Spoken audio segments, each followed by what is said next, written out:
سلام بچه‌ها، امیدوارم حالتون عالی باشه.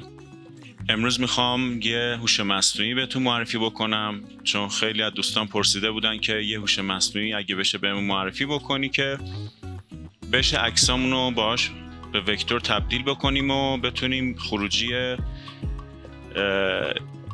SVG یا حالا خروجی هایی که این هوش مصنوعی میتونه به ما بده رو داشته باشیم و لازم نباشه توی نرم افزارهای وکتوری مثل کورل و ایلاستریتور وقتمون رو تلف کنیم. خب میریم توی سایت گوگل و سرچ میکنیم free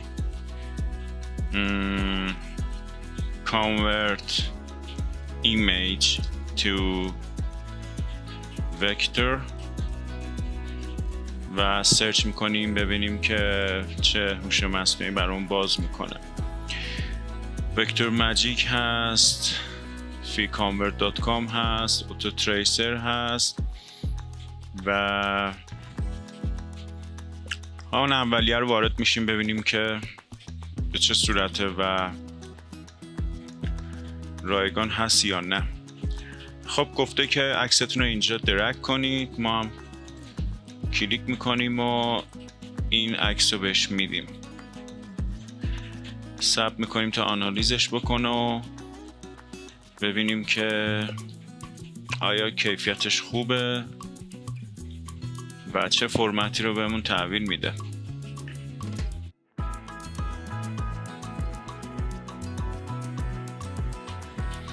خب کار تبدیل رو انجام داد. ببینیم که اینجا گفته دانلود ریزالت، بله فرمت SVG PS PDF رو میده. خب ما SVG دانلودش میکنیم که بله پولیه و نمیشه دانلود کرد. اب نداره، برمیگردیم چیزی که توی اینترنت زیاده اپلیکیشن های رایگان هست. خب من قبلا یه هوش مصنوعی استفاده می کردم، اگه اشتباه نکنم ریکرافت بود. آره همینه. خب با همین پیش بریم ببینیم به چه صورته. بله اینم که فیلتر شکم میخواد، مشکلی نداره، فیلتر شکم میزنیم.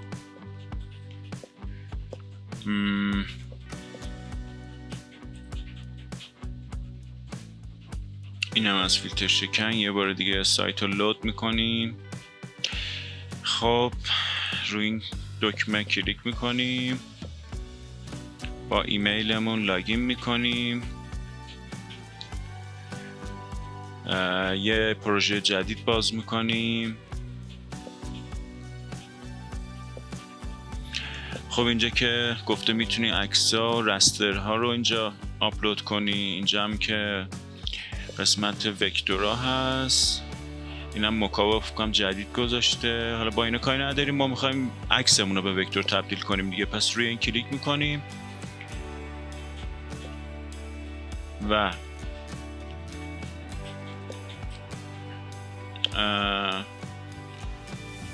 چرا نیاورد قسمتی که باید عکس رو بهمون بده؟ آها اینجا میگه که عکستون اینجا میتونید ایمپورت کنید. خب ما اینو ایمپورت میکنیم، از این آیکون آپلودش میکنیم. خب و اینجا اکسپورت PNG JPG داد که ما اینو رو نمیخوایم. اینو باید روی چی بزنیم که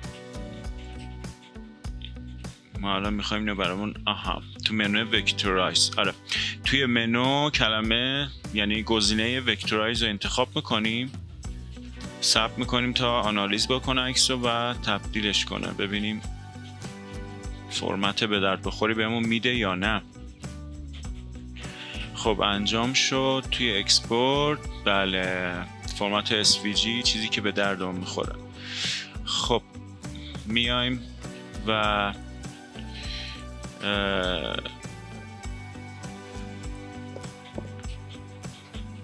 با برنامه ایلستریتور بازش میکنیم ببینیم که کیفیت تبدیلش به چه صورته.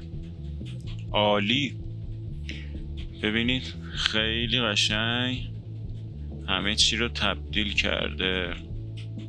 خیلی خوبه، خیلی خوبه، خیلی خوبه. خب پس بچه‌ها این هوش مصنوعی خیلی میتونه به کارتون بیاد. حتما ازش استفاده بکنین و ریکرافت توی ذهنتون بمونه دیگه. حالا چیزای دیگه شو خودتون یه بازبینی بکنید. اگه دیدم باز بچه‌ها مشکل داشتن، شاید یه ویدیو دیگه برای این مورد ضبط کردم. امیدوارم از این ویدیو خوشتون اومده باشه. اگه به دردتون خورد و کاربردی بود واسهتون، حتما کانال منو بی زحمت سابسکرایب کنید. لایک هم اگه دوست داشتید یه لایک هم به ما بزنید و اگه سوالی داشتید حتما کامنت بذارید یا تو گروه پرسش و پاسخ بهزاد دیزاین توی کانال تلگرام که توی about کانالمون آدرس رو گذاشتم عضو بشید و سوالاتتون اونجا بپرسین که اگه سوالاتتون خیلی خوب باشه براش ویدیو میسازم و توی یوتیوب میذارم که بچه‌هایی که مشکل داشتن بتونن استفاده بکنن. خیلی دوستتون دارم. امیدوارم تو همه زمینه‌های کاریتون موفق باشی.